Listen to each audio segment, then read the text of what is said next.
Yohanes pasal 3 ayat 7.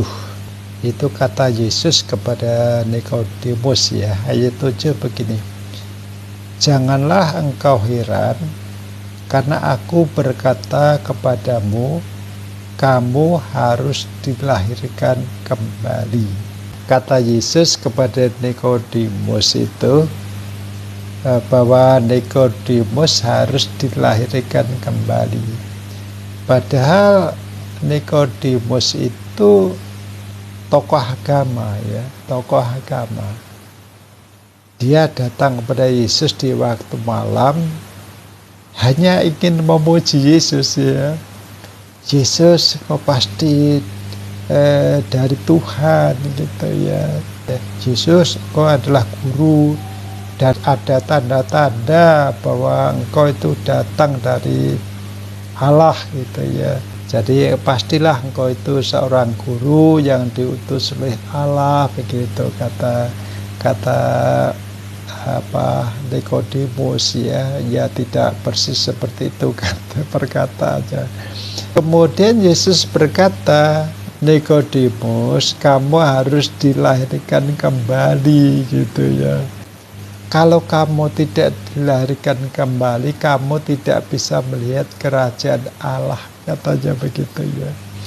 Jadi untuk bisa melihat kerajaan Allah atau bisa masuk surga itu, Nikodemus harus dilahirkan kembali gitu. Nah terus Nikodemus itu bingung gitu ya. Nah gimana cara dilahirkan kembali, masa saya masuk ke kandungan ibu lagi, ke rahim ibu saya terus lahir. Oh, Yesus berkata bukan begitu Nikodemus ya. Jadi pengertian dilahirkan kembali itu adalah rohnya diperbarui ya, rohnya diperbarui. Dalam 2 Korintus pasal 5 ayat 17 itu, yang ada di dalam Kristus adalah ciptaan baru, yang lama sudah berlalu, sesungguhnya yang baru telah datang. Jadi orang dilahirkan kembali itu adalah rohnya diperbaharui oleh firman Tuhan. Lah bagaimana cara rohnya diperbaharui ya? Itu ayat 2 Korintus 5:17 tadi mengatakan siapa yang ada dalam Kristus gitu. Jadi dilahirkan kembali itu artinya rohnya diperbarui. Lah cara untuk roh diperbarui itu adalah dengan percaya Yesus. Karena dengan percaya Yesus itu berarti orang itu akan percaya pada firman Tuhan gitu. Firman Tuhan yang diucapkan Yesus itu gitu ya. Dan kemudian bukan hanya percaya tapi juga melakukan firman Tuhan itu. Jadi orang yang dilahirkan kembali itu adalah orang yang percaya Yesus, kemudian dia menjadi pelaku firman Tuhan begitu.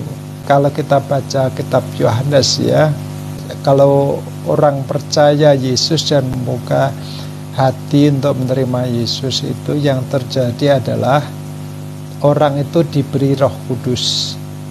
Orang itu diberi hidup yang kekal. Orang itu diangkat menjadi anak Allah. Orang itu bersama-sama dengan Yesus. Dan orang itu pasti akan dibawa Yesus ke Firdaus dan juga ke surga gitu. Orang itu sudah pindah dari dalam maut ke dalam hidup ya. Nah itu yang terjadi pada orang itu pasti ya, itu pasti. Makanya Yesus berkata, akulah jalan dan kebenaran dan hidup. Tidak ada seorang pun yang datang kepada Bapa kalau tidak melalui aku. Jadi yang bisa membuat orang lahir kembali itu adalah Yesus. yang bisa membuat roh manusia itu dilahirkan kembali, itu adalah Yesus. Kalau percaya Yesus, menerima Yesus, ya orang itu berarti dia dilahirkan kembali. Kalau dilahirkan kembali itu bukan fisiknya yang dilahirkan, tapi rohnya yang dilahirkan. Begitu ya, semoga renungan ini bisa menambah pengertian kita ya, menambah pengetahuan kita di dalam rangka untuk bertumbuh di dalam Kristus ya. Oke, Tuhan berkati.